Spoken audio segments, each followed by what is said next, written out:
this is the 6 movements of the spine.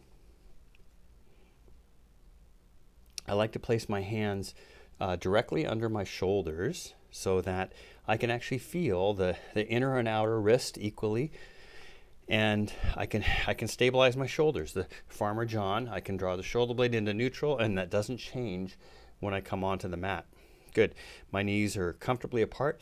Again, you're going to see my revisions. Partly this FreeBack program is designed to help people that might be like me, needing to have a hip replaced, or they're dealing with a long-term chronic injury in the spine, the shoulders, the hips. So that would be me. All right. So, and what we like to say is that the breath originates the movement. So instead of doing a cat tilt and then breathing, I'm going to take a full breath in. On the exhale, my sits bones tuck under, the belly will hollow out, then the chest rounds, the forehead moves towards the pubic bone underneath me. When I'm ready to inhale, the inhale starts, the belly receives the breath, it blossoms and drops, the chest rolls open, the back of the head is the last thing to complete the movement towards the sits bones behind me. So exhaling, into cat, inhaling into that sway back dog. So again, the breath starts the movement. No breath, no yoga. No breath, no neuroplasticity. No way to build a new pattern in the body if you're always in a short breath. Good. All right, we're going to come back to neutral. From here, nice long spine.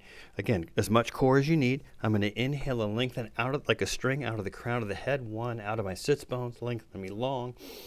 On the inhale, on the exhale, my right hip and right shoulder curve towards each other. I inhale back to center. That inhale, that lengthening, that space between the vertebra. On the exhale, then I shorten the left side, left hip, left shoulder coming together.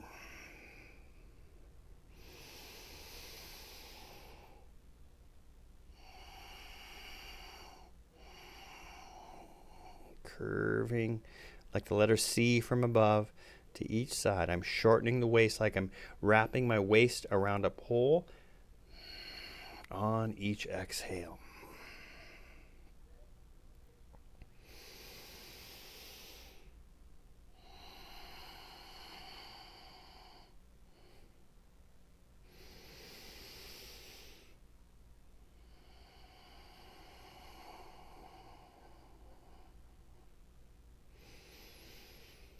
Good. So that's the next 2 movements of the spine. We did the cat and dog tilt. Those are the C curve. Now we're going to do the spinal twist. Okay? So this one, I'm going to start with my left palm nicely planted on the floor. I'm going to inhale the right arm up. And now I'm going to thread the needle. So the back of my right hand weaves between the left hand, left knee until I come down onto my right shoulder. Good. And my left hand is about a foot out from my eyes. My left elbow pointed straight up in the air.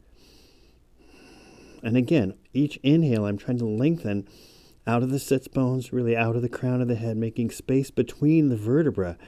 The space I make is what really allows that twist. If you want to accentuate this a little bit, I can press the back of my right forearm into the floor, even the left palm.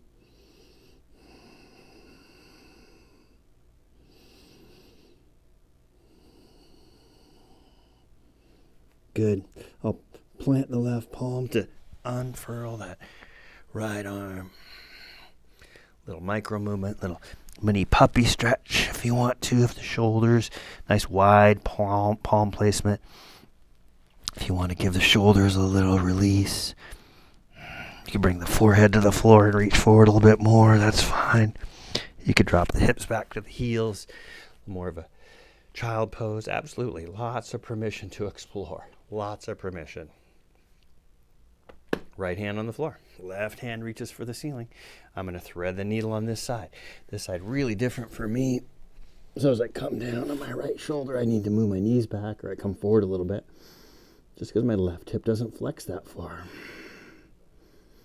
And I've got the full breath.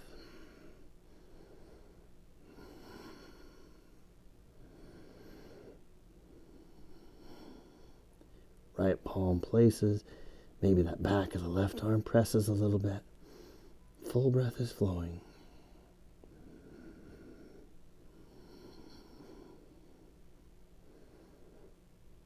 Good. I'll plant that right palm. Allow that left arm to unfurl. Again, maybe one more puppy stretch here. And I'll come back to neutral. Good.